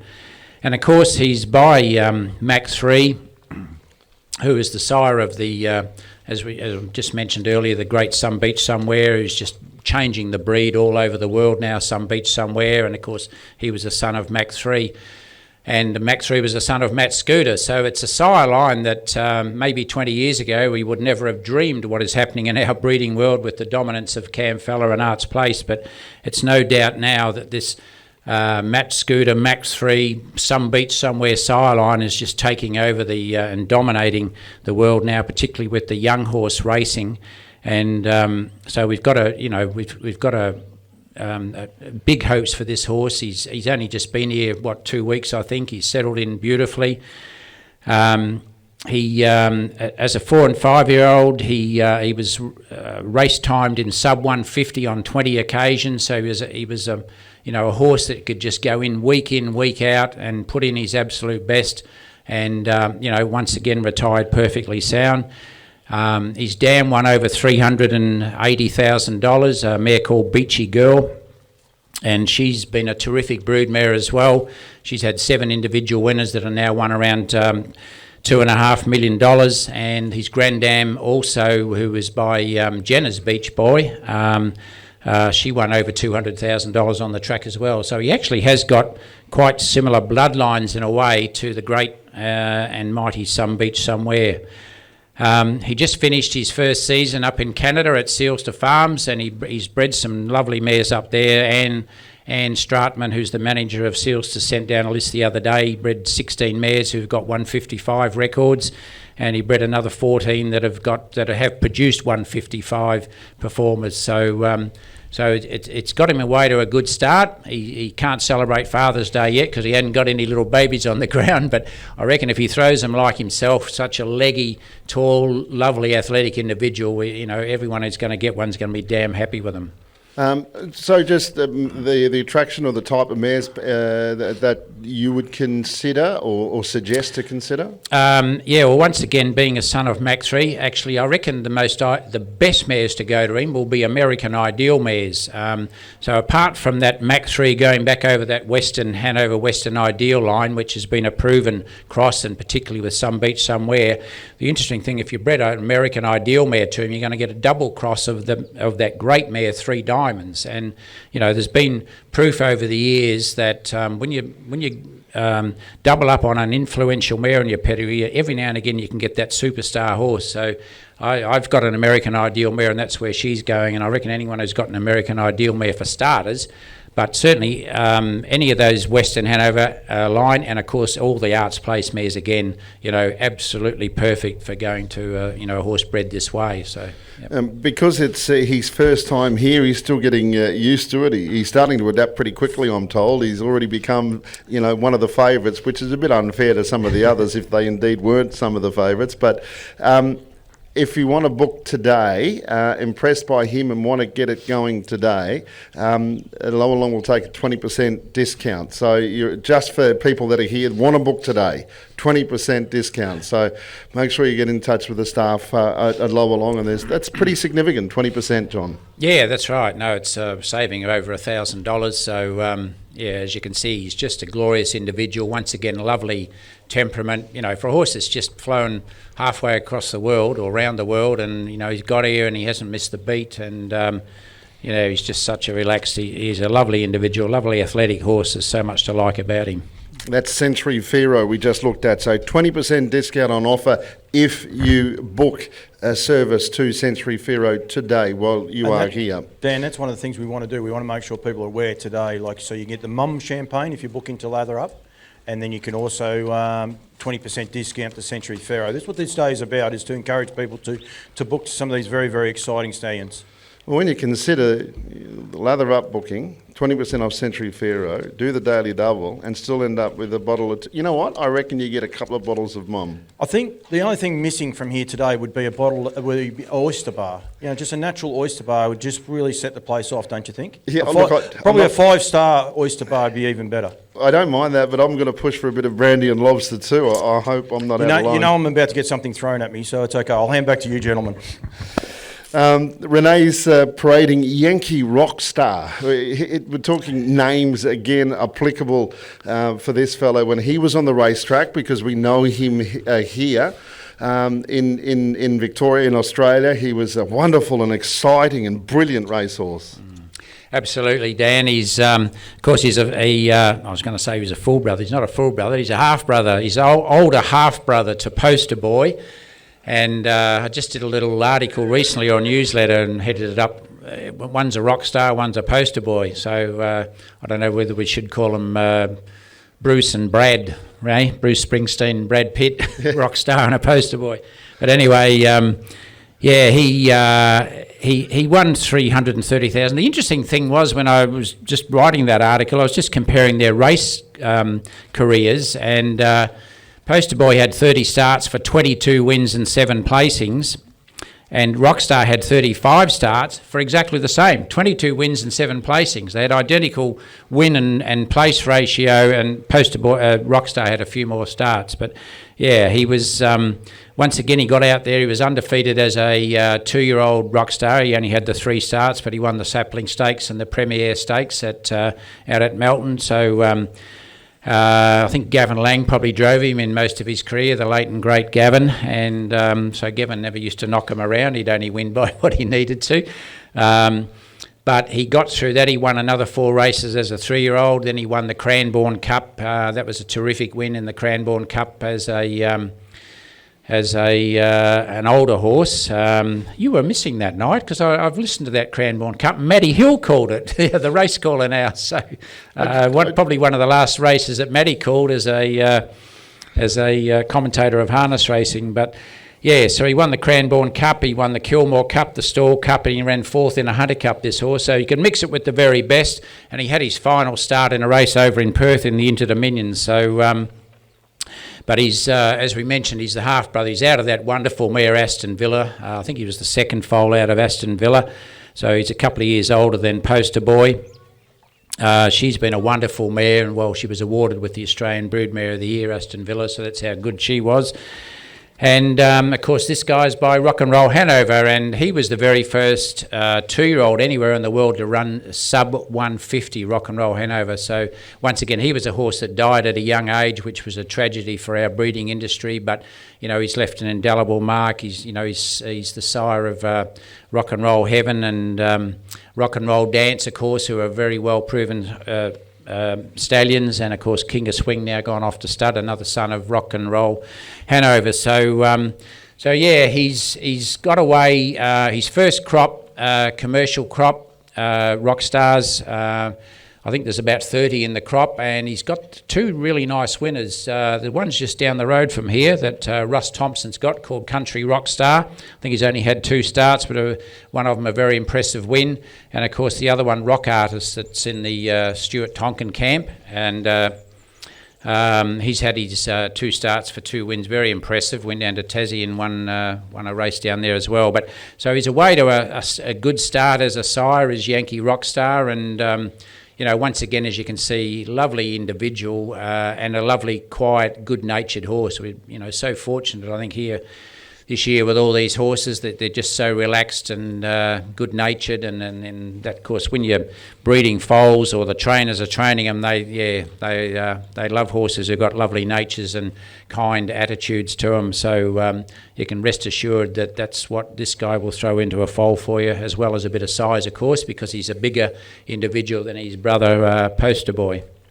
Thanks, Renee. Renee and Anouk doing a super job, and they'll be back a little bit later on too. We've got some yearlings to come through. So there are 9 stallions. I'll just run through them again, the order that they came out with, and you might get an opportunity to have a look, Paul and Grant Campbell's comments, and through their video that they're making up, and through Llowalong when they do parade. You'll be able to match it, go back and have a look if you so desire. But in order, we had American Ideal, Mel Mara, Soho Tribeca, Pastor Stephen, Raging Bull, Lather Up, Poster Boy, Century Pharaoh, and Yankee Rockstar. Lather Up, if you book in today, you're going to get a free bottle of French champagne. You'll get Mum on Father's Day. Yeah. Well, it sounds better, Mum, on Father's Day, don't you reckon? I can get right, and you're going to correct me on it. No, you're right, but it just makes more sense that way, being today. If it was next week, it'd be Mum. And of course, Century Pharaoh, 20% discount if you book in today. And you might be inspired to do that again, because we've got an unbelievable amount of prizes today. I think my my facial hair, the hirsuteness of it, and even the colour of it suggests I'm more Father Christmas-like. Well, I reckon I'm going to feel like Father Christmas with all these giveaways that we've got raffle-wise to be announcing and giving away shortly. We're going to give away half of those very shortly, and the other half once the yearlings. Weanling yearlings come through, we'll be covering off on those, and a lot of those are by the stallions here. But first, I was just going to ask Paul and Mary Kenny if they could both make their way up here, Dan, and I'll let them jump in the middle. And you please stay in the interview. There's no worries there. It's actually great to have them from all the way from New Zealand joining us. Come in, guys. Paul, have you guys been here before? Thanks for joining us, Paul. Yes, we were here as recently as yesterday. No, Mary and I'd just like to say thank you to Kath and all her team for the opportunity to be here, for the weather, and for the opportunity to see all the stallions looking so magnificent. So thanks, Kath. Well, you know, you got someone that's got a lot of power because Kath booked me to come here months ago, and she assured me it'd be 19 degrees and barely a cloud in the sky. So you know you got someone with a bit of pull when they can arrange that. And she's consistent because she told us the same. Mary, just quickly, the association here with Northern Rivers, it started with American Ideal. The unfortunate part for you guys, you're horse lovers, this is the first chance you've had to see lather up in the flesh with this Sandpro because of COVID. It must be great to be able to get across here and actually see him and then present it in the manner in which he has been presented. Yes, it's lovely to finally get back to Australia. And we were very excited to see the stallion, and he just looks tremendous. The manner in which Woodlands are going about it here in Australia must be wrapped. The footprint you are starting to put into the breeding right across the board. Yes, with American Ideal, it was a no-brainer really because the Aussies just love him, and he wasn't really commercial in New Zealand, so we decided to send him here. It's a funny thing. We've got a few Kiwis here, but they can get their nose against certain stallions from time to time, can't they? And it's very difficult to change them. That's the Kiwis. Again, I might get something thrown at me. I've got to be a little bit careful behind me. We've got a couple of Kiwi guests here. But Woodlands, you're in it for the long haul here in Victorian racing? Absolutely, definitely. Yeah, and of course you're the daughter of Charlie, unfortunately no longer with us, but with yourself and Andrew going forward, it's a lethal combination, isn't it? Well, we've been pretty lucky so far, so I hope it keeps going. It's actually great that you employ a couple of Australians too. Stacey White now is an Australian, so I really enjoy that part of the way Woodlands are actually going about it. Well, it's not Stacey, it's her husband. No, Stacey's now an Australian, so that part's fine. Thank you very much, and please, I encourage people to come up and talk to Paul and Mary and ask about the stallions, including the guys over in New Zealand, but please make your way up and ask the guys any questions as you like. So thank you very much for joining us, guys. Thank you. Much appreciated. Rightio, Dan, we're going to start some of these prizes. Sal's going to come over. I might move over here. You can grab a glass of water if you like, Dan, if that makes it a little bit easier for you because you've got to keep going. You're doing a marvellous job. We're going to go through some of these prizes. We're going to say a huge thank you to everyone that has got involved with these. Sal, we might just come over a little bit further so that my cameraman will tell me off in a second. Otherwise, we're going to go through 5 to start with. Then once the yearlings are finished, we'll go from there. So you've got a ticket in your bag. So we'll go from there, and we will draw out number one. Now, number one, better find my run sheet first, is 2 books. The race is the story of Smolder, written by Marcus Kirkwood. So we must say thank you to him. So this is our first. So we'll get actually 2 books. One of the first people I seen when I came here today was Janice Boyle. Mark Boyle, you have won 2 of the books for Smolder. So Mark Boyle, congratulations. We'll chase you up with that in a sec. I'll put that one in there. Hopefully someone's writing these down. Second raffle ticket we are going to draw. Where is my number 2? There, dinner for 2. So this is kindly donated. Susan Hunter is here, but by the Rich River Golf Club. Shane is not here. He's on father duties, but well done to him. So we've got some dinner for 2, and this is definitely not rigged. He's no relation at all of mine, but John Campbell. So 2 dinner drinks and dinner and drinks. Vouchers donated by the Rich River Golf Club. So, John Campbell, you'll be able to take Kay out for tea. So that's lovely for John. He'll appreciate that. And Unfortunately, his horse didn't perform that well last night, so he probably needs a cheer up, that's for sure. Nutrien Equine, you can see the bannering across there on the side. This is our third one. This is going to be a huge one for any of the people selling a horse. This is a free nomination valued at $666. Well done to Nutrien for getting involved. And of course, Llowalong Farm's been continued supporter here with them. So a yearling going through. Anne Latter, congratulations, Anne and Cole. You guys have won the yearling nomination for the 2023 yearling sales for Nutrien. Our fourth is the first of the vouchers for Woodland Stud. So this is a $500 voucher to be used on any of the Woodland stallions standing this season. So it's a $500 voucher going to Pam Towers. Pam may not, but we might have to work out a few things here, I reckon, Kath, because I'm not sure that, but we'll work that one out. So Pam's won a $500 voucher. And this is the last one we're going to be doing this. This is a free horse massage from Invigorate Equine Massage.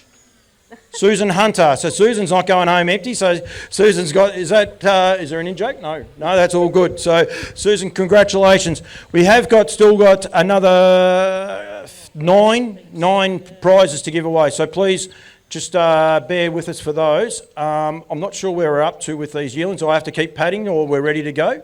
I just need my offside, my MC, Dan Malecki, he's ran away. I'm not sure where he's gone to. Dan, when I say your name, you've got to come back up here. No, you've got to come up here and start talking. You don't win nothing. It doesn't work as well when you don't have a microphone either. Thank you very much, Sally. Any inquiries with Llowalong Farms, definitely go that way. Yes, Mr. Hooper. All this week, there we have a free little plug for the breeders. Don't forget the Stallion directories are there as well. But Mr. Nick Hooper just says to me then, all week tune into SEN. It is going to be Breeders Week all week. So SEN track, which is what on the dial?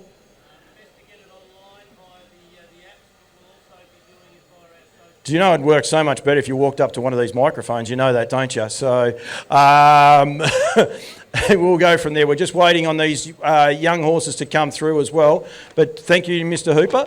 Yep. So SEN track, best to get it on the various apps. But ultimately, Desiree will be putting out all the interviews. They're all breeding related for the whole week. She'll be putting them out on our socials. So Harness Breeders Victoria if you're on Facebook or on Twitter. And the website? The website, hbv.org.au, and I'm sure that Desiree will put them on there. Is that right, Desiree? Nod of the head. Thank you very much. Stallion Guide is out. Doing a great job too, Desiree, up the ladder, down the ladder, so yeah, we'll keep going from there. We better not say anything that causes her to fall off. Do I call you Nick Hooper or Tom Cruise with the sunglasses still on while you're on camera? You know, you're meant to take the sunnies off before you get on camera, mate. I don't want them to see my eyes, Paul. It could be bloodshot. I'm not going there. If you would, I'd like to just... 1 second, Pammy, we've just got the horses come through. We'll come and see you in a minute, so that's fine. So, rightio, you sort Pammy back this way if you don't mind, please, Pammy. Rightio, we've just got some young horses coming through, and I reckon I'm going to have to jump on some cameras. Dan, I might hand over to you for a second. Sure, Paul. The yearlings, the youngsters are coming through at the moment, so we're going to run through. I think we've got 9 that are going to come through.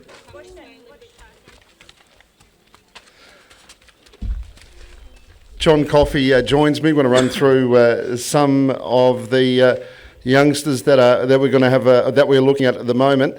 John, first of all, we've got the fillies, or 2 fillies. One's a 1 Minute to Dream, the other a Hold That Dream, but from Soho Tribeca. Absolutely. Yep. Oops. Get to talk into this, I suppose. Yeah, both Tribecas. Now we saw him out here early in the day, and these are pretty typical. I've probably seen a dozen Soho Tribeca wheelings around the place, and he's definitely leaving a type like this, tall and athletic, generally speaking. Just plain bays, which is what Tribeca is himself.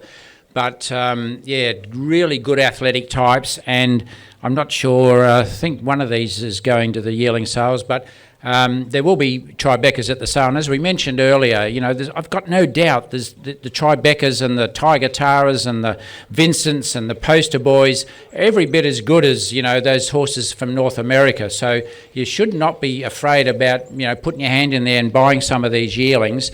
by horses like Soho Tribeca. So, they're both lovely athletic types. And the other thing that we've heard about the Tribecas, which is not a surprise having seen the horse here himself around the traps, is that anyone that have handled them have said how lovely natured and how quiet they are, or even like, wow, have these horses been on earth before? Because they just, when you try and teach them something, they just learn it straight away. So he's really putting a lovely temperament and nature on them, and as you can see, both of them nice, tall and leggy, athletic-looking types. Both these fillies. One's out of a fake left mare. I think that's the one that Beck might be breeding. I was going to say that, John, just so people are aware. 1 Minute to Dream is the first horse, and that is Beck's leading that one. That's the leader. And then Hold That Dream is actually the fake left, and Tyson is leading that horse there. That's the second of the horses. So 1 Minute to Dream with Beck, and Hold That Dream for Tyson there, John. So I've cleared, and the fake left part I've cleared up for you as well. Yeah, so one's out of a fake left mare. That 1 Minute to Dream is by Trump Casino out of an American pastime mare. The first foal out of that mare, Reckless Dream, is already a winner. Won a couple of races from only 13 starts. So, and the Hold That Dream one, the one that Tyson's leading, that's a half sister to Hold On Sue that has won 18 races and $140,000, and also Sport Dreamer, who's won 46,000. So, one's actually the one that Tyson's leading that's out of the fake left mare. Of course, Soho Tribeca's grandmother was by fake left, so that particular weanling that Tyson is leading has actually got a 2x4 across the fake left, which shouldn't do it any harm because we know what a great sire and great racehorse he was, in his time. So, they're both lovely individuals and very typical. The main thing, very typical of what Tribeca is leaving. So, and the other thing I just noticed, the one that Tyson's leading, someone told me years ago, if you ever want to buy a top horse, buy one with a near hind white, Dan, near hind white. And over the years, it's amazing how many top horses, thoroughbreds including Nature Strip, who just got voted Australian Horse of the Year, he's got a near hind white. It's quite amazing how many I've seen over the years. So. Christian Cullen, well, he probably had two, didn't he? But still, they do. And we actually saw a few of the stallions today. It's funny you say that because there was a few of them that paraded that. Yeah, well, Raging Bull's got one. The first time I saw that photo, I thought, he's got the near hind white, or the champ's foot as I've addressed it. But so maybe it worked for him. And just thinking ahead, this is my brain working, guys. Imagine that one of those Soho Tribecas was out of a mare called 1 Minute to Dream. Now imagine next time 1 Minute to Dream was served by Lather Up. Now could you imagine the names that you could come up with there? As I said, you can have a lot of fun. The next two yearlings we're going to have a look at, the trotter pass to Stephen. We've got a filly and colt to have a look at, and they'll come down just in a moment just or so. Just while we're waiting, don't forget with the Stallion tender for the Swan Hill Harness Racing Club, you can buy a service to pass to Stephen. John, I've got to explain to you how the cameras work. You've got to stand back over this side and walk around that side for me. It'll be a lot easier. You're going to make my post editing, and then he doesn't listen to me, Dan. I tell you, he's doing a great... Anyone would think I've got to respect my elders. Tell us about... everyone here will see the video going ahead. Where can they see that reproduced? Obviously they are the Llowalong site, but yourself and the work that you do through Campbell's Comments, and you've got your own business and it's become very, very successful.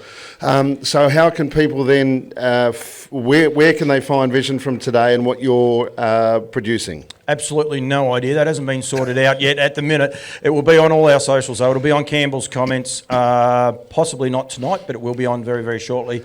And also Llowalong Farms. I'm sure, Desiree's given me the head nod too, Dan. So when you throw me under the bus, just make sure I got the answer. You interviewed me for that. on Campbell's Comments a few weeks ago. I couldn't help but say that was a great question about 3 different times, and here I am. I just can't get one right with you. Well, I did say we needed space fillers, but I said you and I could talk for 2 hours about nothing, and people would have to sit here and listen, and when I'm right, aren't I? Okay, talking about previous Campbell's Comments, the interviews, you've had a whole lot of them. Where can they be found? Campbell's Comments, Facebook, also at website, You're going pretty good for me, I'll give you that. And also YouTube channel. So anyone that's not on the socials can actually access them all through Campbell's Comments, as I said, Facebook or YouTube, and actually a campbellscomments.com website. So they're all there to be able to, all there, and you can see the dulcet tones of Dan Malecki as well. So I'm just going to stand back and protect some of my gear as this next lot of young ones come through.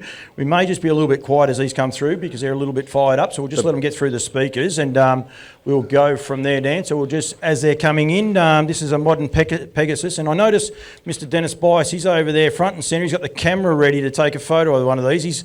He's a little bit keen about one of these guys as they come in, so we will go from there.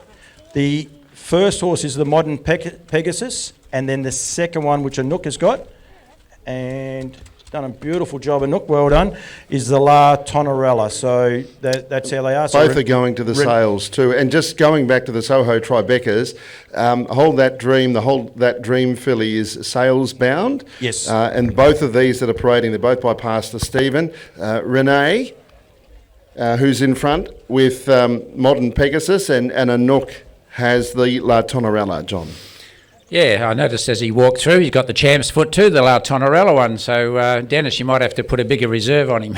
But anyway, so there, as we said, we saw Pastor Stephen parade here earlier today. Big, strong, powerful, good-looking horse, and you can see that he's thrown that type of look into these two weanlings here. One being the one that Renee is leading is the filly out of Modern Pegasus. Now she's a hell of a nicely bred mare. She's by Pegasus Spur out of Modern Mara, and of course and Modern Mara is by Sundon, so that gives you the clue that that filly that Renee is leading is out of the great Maori Miss family. What an unbelievable family that has been for producing trotters in this part of the world. The dam herself, Modern Mary, is a half-sister to Kai Valley Clichy, who I think might have raced on Friday night. It did. And Nita Bacardi, who was another pretty nice horse. And, of course, the Grandam is a half-sister to the great Something About Maori. So plenty of pedigree there with that filly that Renee is leading by Pegasus Spur. And Anouk has the colt, which is out of La Tonorella. It's the sixth foal of that particular mare, and she's already done a damn nice job as a broodmare. She's left Jillaby Bababska, who has won 12 from 28. He won a heat, and then he ran second in a Breeders' Crown, and he won the a Lennon Free for All as an aged horse. That colt is also a half to Magical and also Maestro, who have both been nice trotting winners, and the dam herself, La Tonorella, is a half to a Great Northern Trotting Derby in New Zealand called King Charlie, and a filly who won beat all the boys in the Trotting Derby called She's One of the Boys. She was well named. She came out and gave him a pastings in New Zealand Trotters Derby. So. A couple of really nice weanlings there that are presented by Pastor Stephen. They've certainly behaved themselves exceptionally well. I wasn't quite sure how they'd go coming out in front of all this big crowd, and lucky we haven't got wind flapping marquees and things around, but no, they've done exceptionally well. Thanks, Renee and Anouk. I always say from an owner's point of view,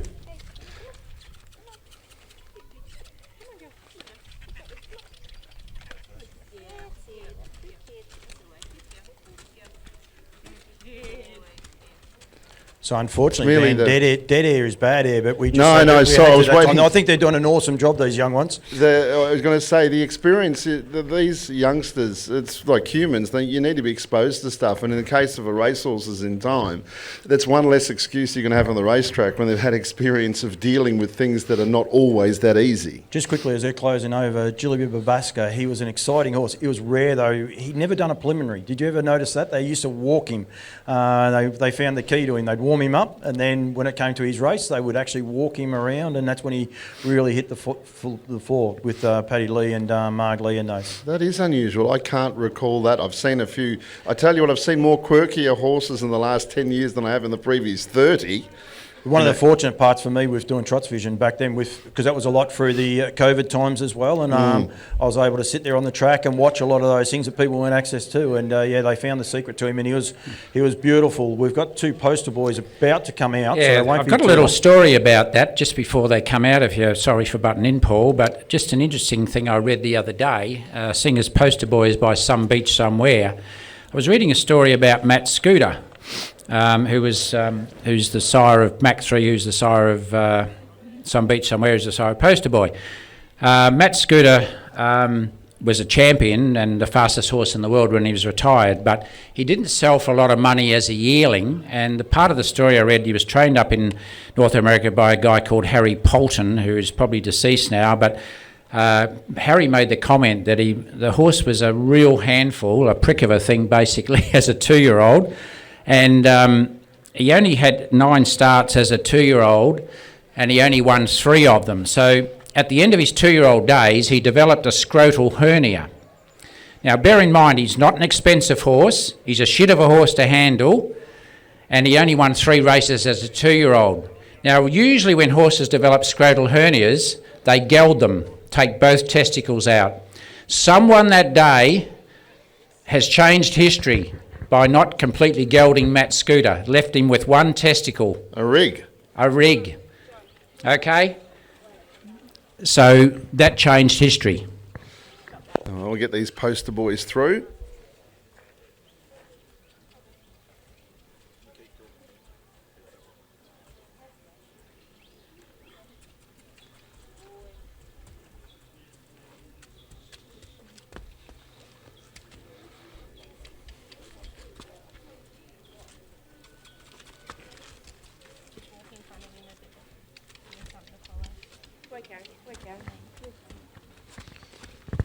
Okay, we've got the poster boys. The Speak No Evil colt, who is sales bound. Becky is leading Speak No Evil, the Speak No Evil. And the second one along, well, the one closest to me at the moment is Renee, who's got the Kabbalah Karen B filly. So yeah, two poster boys that God knows what they might make at the yearling sale, and should be on anyone who's got a heap of money on their shopping list to be buying them as yearlings. So Speak No Evil, of course. What a terrific mare she was. 29 starts, 16 wins. She won the Queen of the Pacific, the Angelique Club Pace. She won the Breeders' Crown and Vic Bred final as a 3-year-old and ran second in a Vic Oaks. So say no more. I think that's just the first. No, it's not the first foal out of the mare. It's the third foal. And then, of course, Speak No Evil was out of Top Tempo, who herself has been an outstanding brood mare and left horses like Musical Delight and Queen of Pop, etc., and Beach Music. So an outstandingly bred colt. He was actually born on the 19th of December too. So you can see he's going to be a good size for being, he's only born a week before Christmas, the one that Becky's leading there in front at the moment. So 19th of December foal. Now, of course, the one that Renee is leading out of Kabbalah Karen B, well, what a job she has done as a brood mare. You mention Ladies in Red, Our Little General, Our Little Jet, Casbar Kid, and the 2-year-old now not Pretty in Pink. That was a Canberra horse, Perfect in Pink.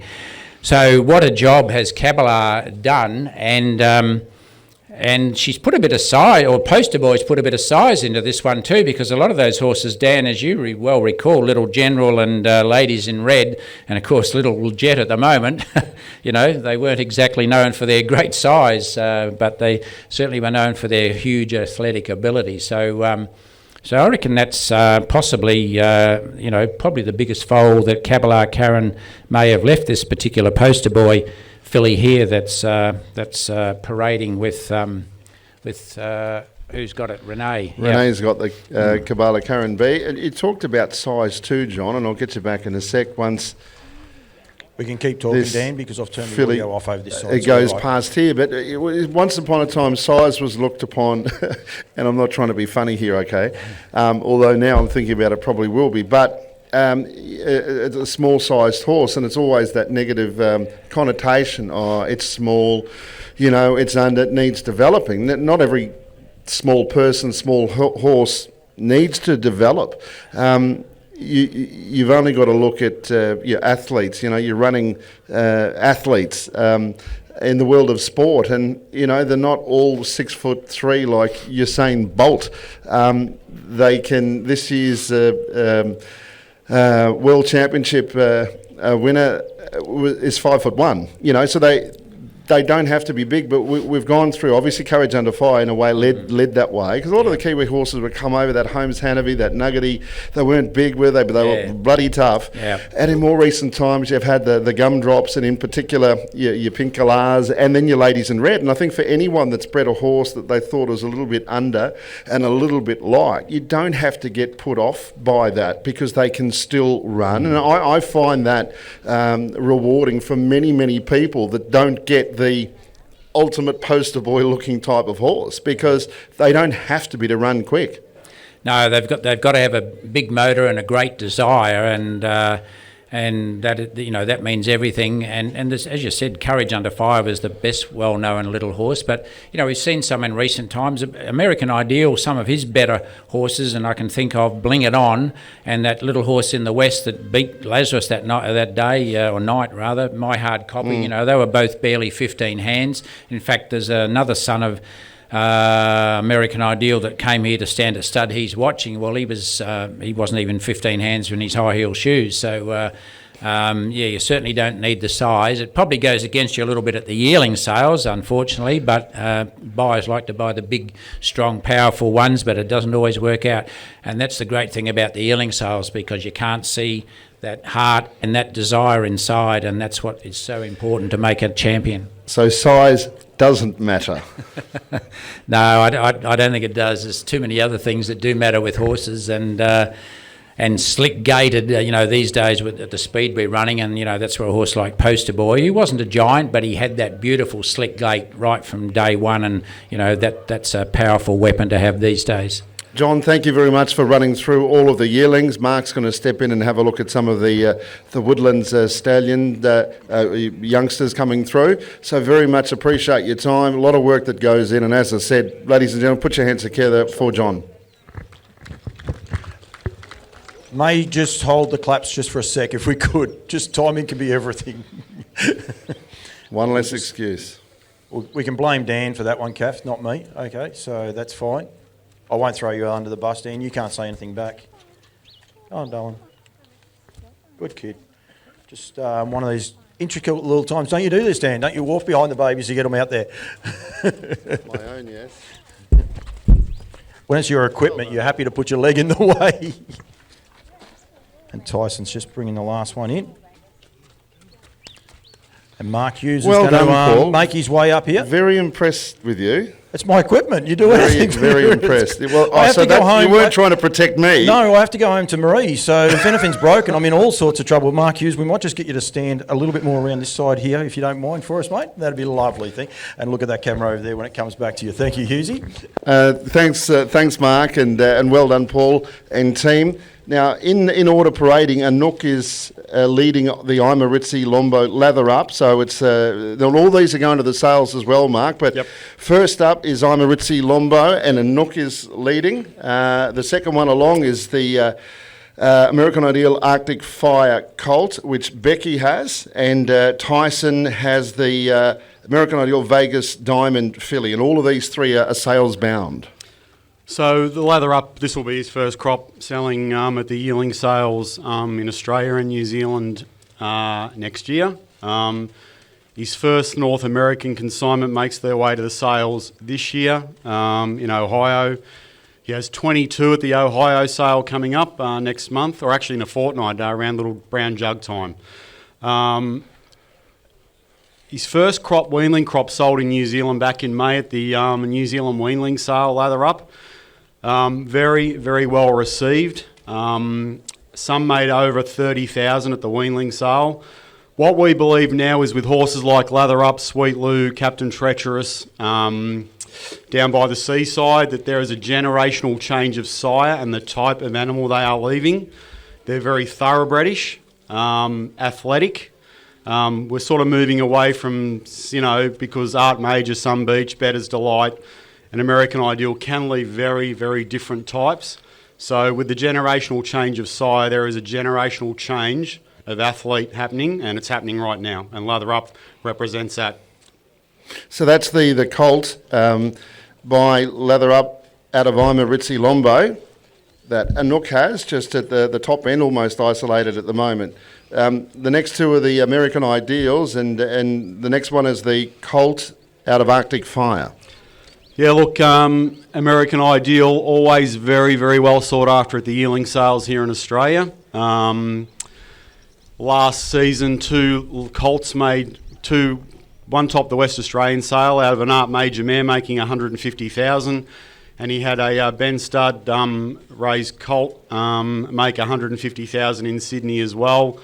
American Ideal, for those of you that commercially breed, does generally make you money at the yearling sales. We know that sometimes that doesn't come to pass, but couple of very nice types here. Arctic Fire, a Courage Under Fire mare, and Vegas Diamond, I believe, a Captain Treacherous mare as well. So I'm sure a couple of well-prepared yearlings, and you only have to look at the Llowalong brand at the sales the last couple of years and the results at the racetrack at Menangle last Saturday night to see the sort of horse they take to the yearling sales are getting results straight away. They sold a Better's Delight filly for us in April, which we were delighted with the result. A Llowalong bred and raised yearling, it's going to go a long way to being at the racetrack and being very successful. And there's three here by our boys that I'm pretty confident will, come to pass down the track. Yeah, no doubt at all. So the Ima Ritzi Lombo colt by Leather Up, and the American Ideals are a colt out of Arctic Fire, and the filly out of Vegas Diamond. All three are sales-bound, Nutrien sales. Yeah, Nutrien sales this year. Obviously, we've been a supporter of theirs from the start, and they've moved in and shaped up and changed the way the yearling industry is going about their business now. And they've got sales this year now, Melbourne, Sydney, and the Gold Coast, which is the Brisbane sale. So congratulations to them. But yeah, look, three very, very good types, and taking all this surroundings in today, very well given their age, and there's 200 or 300 people here to meet them. So well done, guys. You get to really appreciate the handlers as well, and the professionalism and the care that's taken right through and getting them through the little gap here. Well done to all involved. Mark, thank you very much for explaining to us a lot more about Woodlands, but the iconic stallions that you have and these wonderful yearlings. And to you too, John Coffey. John and Mark, if you'd like to put your hands together, ladies and gentlemen, I think we've learnt a whole lot from these guys today and very much appreciate their time, their direction and their expertise. Thank you. Thanks, Dan. I think, Dan, you made a reference about Bruce Springsteen before too. I believe that jacket that he has on, Bruce Springsteen maybe wears the same sort of jacket. I'm not sure about that one, but don't worry. And Tom Cruise, he's telling me he's got the glasses and everything going there as well. The horses are born to run. Yes, so there's always little side jokes. We're going to continue on with the prizes. We are going to get the staff together, but I want everyone to give a big round of applause for Dan Malecki. Before we get to that, we will have a finish of that. But well done, Dan. You've done a great job. It's hard out here in the sun too, so well done to you, and thank you very much for making the trip. Yeah, my pleasure. It's not your last time on the microphone. I'm just saying thank you to you right now. Most of you will hear my voice calling the races, but I kid you not, there's a little bit of me that's putting a little bit of mayo on here, but there's a little bit of me that's not. For the whole year, you can imagine how many race meetings I call, and I kid you not, there's about 10 to 12 meetings that I would call out each year that would have more people at there than what there is today. So for you all to come out at such a professional organisation like this, it's warming for the whole harness racing industry to have a good day out. It is Father's Day, but it's not just for the people, it's also for the horses as well. It gives me belief that the harness racing industry can prosper, and with the passion that lies within the industry, I think we all can get incentive out of everybody that is here today. And I hope all of you, with your dreams tonight and trying to get your next champion, I hope it comes to fruition, and hopefully I can call it winning for you. Thank you. Thank you very much, Dan Malecki. We'll also, Cam Bray is here as well over there from NZB. We want people to be aware that he's here. the way Llowalong Farms and Woodlands and the association between Australia and New Zealand, they're making the industry, I think, a lot better, the crossover. So please make sure you go up and talk to Cam over there and encourage people to. And make a point of going over, Kath, Mark Hughes, quite a few of us go across to the Woodlands, the Nutrient, I got it again, NZB, weanling sales. It's a lot of fun, and that's what harness racing is about, and that's what we want people to do. So we're still going to do some raffle tickets here in a minute, raffle prizes. We're also going to have all the staff, but we encourage people to hang around, please, and have a few drinks and enjoy it. Unfortunately, going to see the Stallions is not quite that easy because of quarantine restrictions, but please see the staff and they'll try and do what they can. So please hang around, but I'm going to get Sally to come over and join me. And don't forget Cam Bray over there, standing against the post looking resplendent. We've got quite a few things still to get through.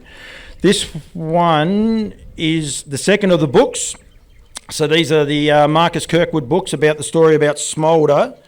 And Jenny Gallagher. Jen is here. You've won the other lot of books, so well done to you, Jen. The next one we've got is a fishing rod and reel, no good to me at all, and a Great Northern Cooler provided by Joel Fowler.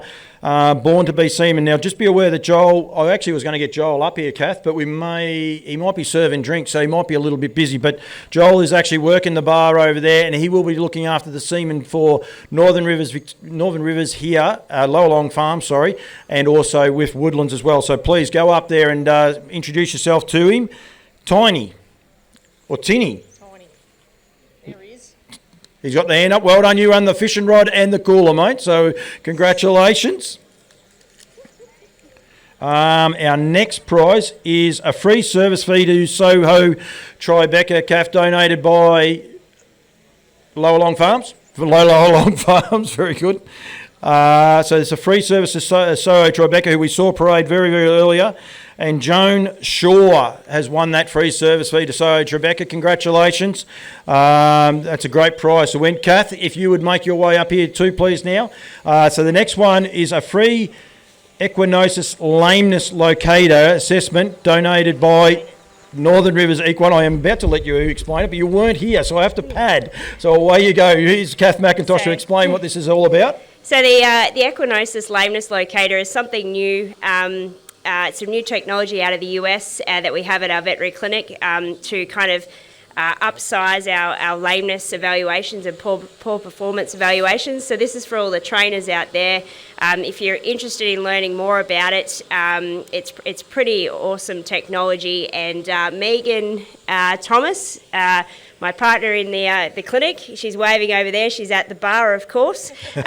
So Megan's over there. Go and see her and have a chat to her about the lameness locator. It's awesome technology. We can do so much with our lameness investigations now, and it's just another part of what we do here. So we've got a free assessment of those for... R. Snelson. Yep. Well done, congratulations. He's standing right. He might have known about it. He might have known about it. He's sitting there eyeing it off, Gaff. So he might have known all about it. So well done there. I'll keep going here. Cool Master Horse Rug, donated by Drovers Saddlery in Echuca, is our next one. Matt McIntosh. Is that Matt McIntosh? Someone's a doctor in this place, so I can say that much. Matt McIntosh, you have won the Cool Master Horse Rugs. Our next is the accommodation and golfing package donated by the Rich River Golf Club, and we say a big thank you to Shane Glowery and Sue Hunter is here. Hugh Cathels, congratulations, Hugh. You get to get out of Cranbourne and come down to the beautiful weather here at Echuca and have an accommodation and golfing package kindly donated by the Rich River Golf Club. The wheelbarrow of all sorts of goodies, kindly donated by GTS Tongala, Jordan Souter and Paige Wade. Thank you very much for this. You would have seen the wheelbarrow there as you were going past. Coming in, Joan Dickman. Joan, you've won the wheelbarrow full of goodies, and you can contact, or the guys will look after you here, but thank you very much to GTS Tongala. The second of the $500 Woodlands vouchers. So it's $500 to be spent on any of the Woodland stallions. There is going to Jeff Milne. Congratulations, Jeff. So you can use that $500 voucher on any of the Woodland stallions, either American Ideal and Lather Up here, but also Better's Delight, Down by the Seaside, Sweet Lou, What the Hill, and Speeding Spur. So I think I got them all. I'm not sure if Hughesy's giving me the heads up or not. Graham Seal won that, so congratulations. No, that's not right. Graham's won the next one. I'm going to get into trouble. You made me draw one out before I'd actually... am I right? I'm confused now. I've lost track of where I'm at. What did Jeff win? $500 voucher.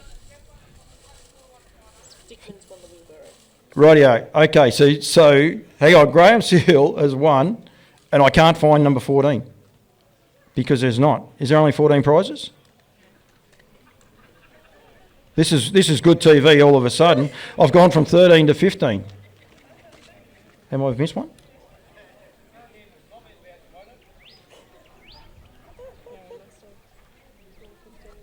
That was another dinner and drink. Yes, so this is the last prize. So is that right? There's another dinner and drink. Yes, so that's right. So Graham Seal, you have won the dinner and drink voucher for the Rich River Golf Club as well. So that's a big wrap of all of those prizes are there. I'm actually going to ask all the staff if they would like to just make your way up here onto the Sally. That includes you. So please, anyone who's won those prizes, come along here and see Bill and Ann Anderson are here. We've got Greg Gengel. We've got plenty of people there as well. But if we could get all the staff, Tyson, if you could make your way over here. Megan as well, please. You are staff. You're not allowed near the bar. Everyone that is part of the staff, come up, and I want everyone to be able to give them a good congratulations. Walk out there. You guys know where. Go on at Anouk. Look at Anouk. She knows how to walk the catwalk. Don't worry about that. But they've done a great job. There's a lot going on behind the scenes. Tyson is missing John Coffey. You are part of the staff, Mr. John Coffey. John Coffey's not going to go in there, so that's okay. Run, Tyson, and get into there. It's good to see that Tyson's had a little shave as well. So we've got. Come on, girls, keep coming. There's big crass. Megan, if you would make your way across here, please, instead of at the bar. But please start giving them a round of applause. Megan is dragging the chain. Come on, Megan. You're not getting away from it. I'll stay on the microphone all day. And Joel, if you could leave the bar for 2 minutes, please, Joel, and make your way up as well. Everyone can go without a drink for a couple of seconds. And the other Joel. Do we get Luke up as well? Can you please get out there as well? Yes, you do. You're part of the staff. Get in there, please, and hurry up. And John Coffey, please. Thank you very much. If you guys could all make your way up there, I want everyone to give them a big... Where's the other Joel? There's two Joels. It makes it very, very confusing. Desiree as well possibly should be there, but she has to take the photo, so she will actually get out of it. That's it. Rightio. If you could give them a big round of applause. And can we say a huge thank you to everyone for turning up as well today. So thank you very much. Hopefully you've enjoyed the day. Please stay and enjoy the drinks and the hospitality. Ask the staff about any of the horses. Don't forget the show bag of goodies that you've got in there as well. So thank you very much for the inaugural Llowalong Farm Stallion Parade here, and well done to the whole of the team. They've a great job they've done, and I will say thank you very much to John and Grant as well for making me look good. Dan Malecki's taken off as well, but thank you very much for everyone turning up, and that's a wrap for the day.